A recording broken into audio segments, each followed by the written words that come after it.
दिनै 10 फेब्रुवारि बीटीसी गोरोबथा सान उदालगुरि जिल्ला भेरगाव सब डिविजननि पेरेड फोथाराव 24थि बीटीसी सानखौ गाजा गोमजायै फालिदों।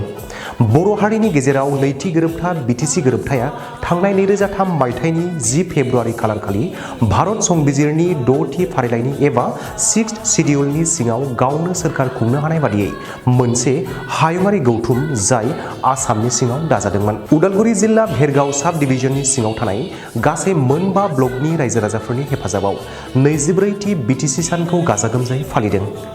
बीटीसी सान फालिनायजों लोगोसे गेलेनाय, सावगारि एरनाय, खारनाय आरो बायदि बायदि गेलेनाय बादायलायनायजों लोगोसे बड'लेण्ड सोरजिनायनि जांख्रिथायाव जिउ खोमानांनाय मुंख्लं नखरफोरखौ मान बावदों आरो 17 जानुवारियाव बागुरुम्बा दोहौआव मोसानाय मोसाखावरि दामजु दामगिरिफोरखौ बरायनानै मान बावदों।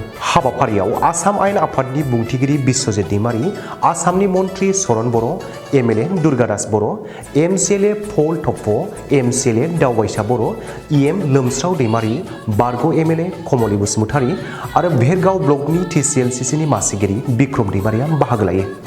बिसायख'थिनि सिगां खोथा होनायफोरखौ हाग्रामा महिलारि सारा दिनै मावफुंनो थांगासिनो दं होननानै फोरमायदों बिक्रम दैमारीया। 24थि बड'लेण्ड डे सेलिब्रेसन जोबोर गाजा गोमजायै जानानै थांबाय आरो दा जागासिनो दङ आरो जोंहा बे प्रग्रामाव हायना हाबाफारियावनो बिपिएफ हानजाया बा बीटीसी सरकारा इयुथफोरनो प्रमिस होनाय बायदि जा 2 लाख होनायनि खोथा बेखौबो दिनै मावफुंसिगोन। सेल्फ हेल्प ग्रुपफोरनो 15,000 होनायनि खोथा बेखौबो दिनै मावफुंसिगोन।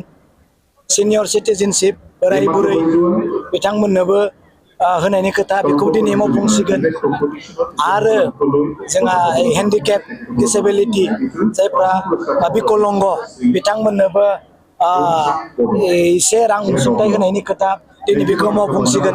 खोब खम समनि गेजेराव बा नैबे मास मोनथाम मास मोनब्रैनि गेजेरावनो हाग्रामा महिलारि सारा गावनि लाखानाय थांखि प्रमिस खालामनाय रादाय खानाय रायजोनो बेखौ बे बड'लेण्ड डेआवनो मावफुंनो थांनायखौ जों दिनै नुनो मोनसिगोन।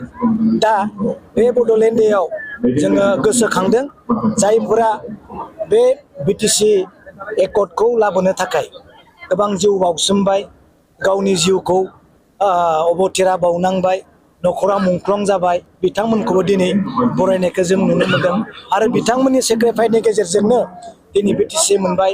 बीटीसी मोननायखायनो डेभेलपनि खामानिखौ मावनो हाबाय, जौगानायनि खामानिखौ मावनो हाबाय। बिनि थाखाय दिनै जोङो बीटीसी एकर्डखौ जोङो गोसोखांदों आरो बावनो हायाखै। जेखियानो जाया मानो थांनाय 27 जानुवारियावबो जोङो बिटिआर एग्रिमेन्टखौ फालिनायखौ गभर्नमेन्ट हिसाबै जोङो नुनो मोनदों आरो मान सनमान होदों। बेबायदिनो जोङो अरायसम फालिलांबाय थागोन आरो बिनि गेजेरजों जोंनि बीटीसीनि रायजो राजाया सान्थि मोनथों आरो मावनांगौ खामानिफोरखौ मावलांनो हाथों।